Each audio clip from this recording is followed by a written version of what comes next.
Okay, let's talk to a drone expert now and an entrepreneur to boot to find out why he's working in the industry. This is Ty Poland, and he's the co-founder of Simply Visual Productions and a writer for the camera site F-Stoppers. Ty, welcome to the program. How did you get into this business? What got you started? Hey John, how are you? I got started about 3 years ago with my good buddy Tom. He was a wedding photographer who built his own drones, and I went back to college my senior year, and the first thing that we watched in class was something on drones. And I think it was just from that point on I realized I kind of wanted one of these things to see what I could do with it. So I went out of my way and I bought one. And you were hooked from that moment on. Now, I'm told that healthcare, photography, obviously, and wildlife protection head up the list of things that the drone industry is likely to be big in. Would you agree with that?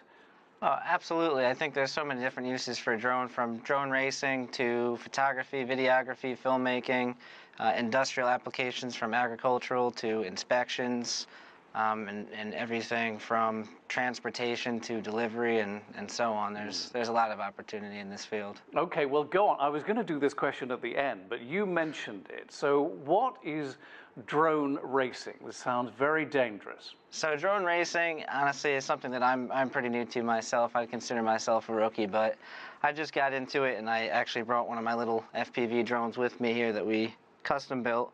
But it's something where you put on a pair of goggles. Say my glasses are goggles. There's an LCD screen in front of my face. I pick up a controller, and this is a fancy DJI smart controller, but it'd be something similar to this, and I would fly it and see what the camera transmits in my screen on the goggles, and I'd go ahead and I'd fly it.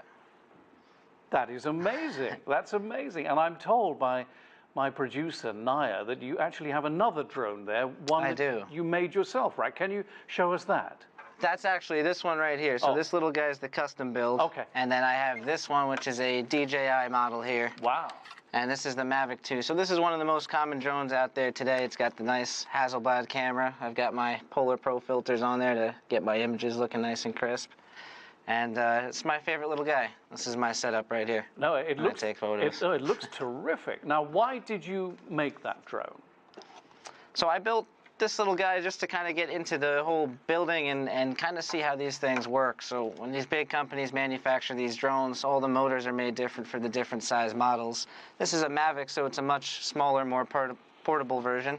But we also have drones like the Inspire 2, and there's bigger drones like the Matrice 600, Alta 8, all different brands that will hold different payloads, different cameras, and different accessories. Well, it's very exciting. What innovations are you looking forward to in the future, Ty? What do you think these things could do that somebody like me hasn't yet thought of?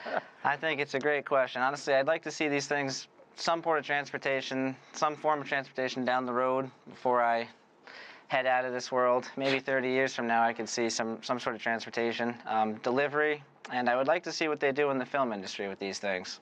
That's one of my main focuses, so I'm excited to see all the different applications where we could use drones to replace things that we previously used. Well, it's funny you should say that, because I was watching a television news report tonight on a local station here in Washington, D.C., and they were filming at a farm where there was doubt about the way the animals there were treated, and the way they did it was to fly a drone over the farm. They got very good pictures. You could see everything.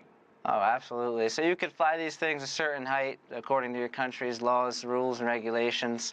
But again, there's so many different uses for them, from photography to drone racing to the agricultural and thermal camera use for inspection. What about those regulations? Isn't it true that it's pretty difficult to fly a drone almost anywhere in the United States and indeed parts of Europe, and certainly nowhere near an airfield?